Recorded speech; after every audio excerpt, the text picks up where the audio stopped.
Hey everybody, welcome back to Bible Fun with Us. Today we begin the book of 1 Timothy, chapter number 1. So let's get started. Okay, whenever you read through 1 Timothy, you have to kind of understand the background of this to kind of help it make sense a little bit. So Timothy was a young man when he met Paul. Paul was traveling probably on his first missionary journey.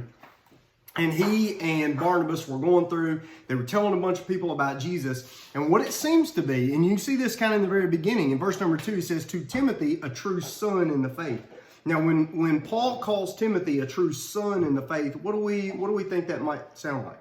I don't know, kind of like encouraging towards him. An encouragement? Like father to son, kind of. Father to son. Okay, so when we get saved, Jesus told Nicodemus that being saved was like being born again. All right. So if Paul is calling Timothy his son, but he was obviously not as like physical father, then what might Paul have done in Timothy's life? He shared the gospel with him. He led him to faith in Jesus. So he's calling him his son in the faith. Now here's the background of this.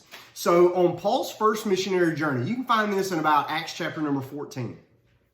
Paul was traveling through some places like Derbe and Lystra and Iconium, and he was traveling through all of these places and he was preaching the gospel. When he gets to Lystra was kind of a small town. It had walls, it had gates, and but it wasn't like a huge like Corinthian city. It wasn't like Corinth or Ephesus, which by the way, Timothy was in Ephesus when he got this letter. So Lystra was kind of a small town. So Paul came into town and he started immediately preaching the gospel. While he was preaching the gospel, he noticed that a guy that was listening to him was a guy that was crippled. It quadruples down on his description. That he had never walked, he did not have strength in his ankles, he was sitting, and he had not walked since the day of his birth. Okay? So this guy's listening and he's ready to believe. And so Paul is enabled by the Holy Spirit to work a miracle. So all of these people are hearing the gospel for the first time. They had been worshiping the Greek and the Roman gods like Zeus and Hermes and other gods like that. And so had Paul gone in and he just talked about Jesus, they might have, because they had many gods, they might have been willing to adopt Jesus into all of the other gods that they worshiped. But Paul wasn't going to let them get away with that. He was going to tell them that Jesus was the only way, the truth, and the life. No man comes to the Father except through him. And he's going to call all their other gods worthless things. They didn't like that. Well, Paul looks at the guy who's crippled, and he heals the guy. He gets up, he stands, he leaps. People are shocked. They think that Paul and Barnabas are Zeus and Hermes, and they try to sacrifice to him. When Paul makes them quit, they're pretty embarrassed. So they take him outside of town and they stone him to death. Now, here's the big thing though. The Bible doesn't tell us whether or not he actually died, but it says this. Then Jews from Antioch and Iconium came there, and having persuaded the multitudes, they stoned Paul and they dragged him out of the city, supposing him to be dead. Why? Did they not know what a dead body looks like? No. They all believed he was dead.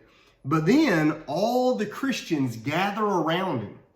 And it says, they gather around him, and he rose up and he went into the city. And the next day he departed with Barnabas to Derbe. Like he walked 60 miles in the next couple of days. And so the big question is, did Paul just look dead and get up and walk 60 miles, which would have been a miracle? I mean, that at best he should have been on bed rest. Or did he die and they gather around him and pray, and did God bring him back from the dead? One of those people who probably saw Paul was Timothy. So Timothy starts going with Paul and like mentoring under him. And Paul left Timothy at Ephesus, where the church was. He leaves him there to be the pastor of the church, but to fight against false doctrine that was coming in. False doctrine was kind of trying to get in everywhere. Why? Because when the Lord opens a door of opportunity, the enemy comes along with opposition to that opportunity. And so Paul left Timothy there to kind of fight that. Now, we talked a little bit about what's the tone in the language. What does that suggest about chapter 1? It's encouraging. It's encouraging, okay? So if you're Timothy and you're getting a letter from Paul and it's encouraging, what does that mean? It means Timothy is probably underseasoned in what he's doing so far, and he's probably having a difficult time. And Paul's urging him to keep going. Okay, so let's use your own phrase because you're right on track.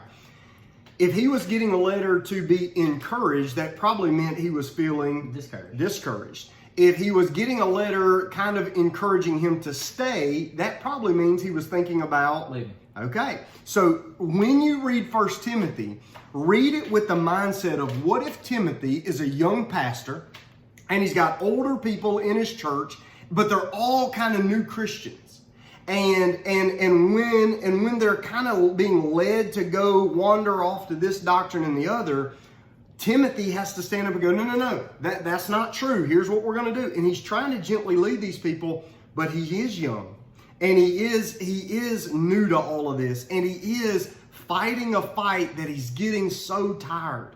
So when you're reading through 1 Timothy, read it with the eyes of what if God gives you a job to do, but you get tired, you get beat up, you get discouraged, you get sad. Well, listen, our temptation is to do what? Is to run away.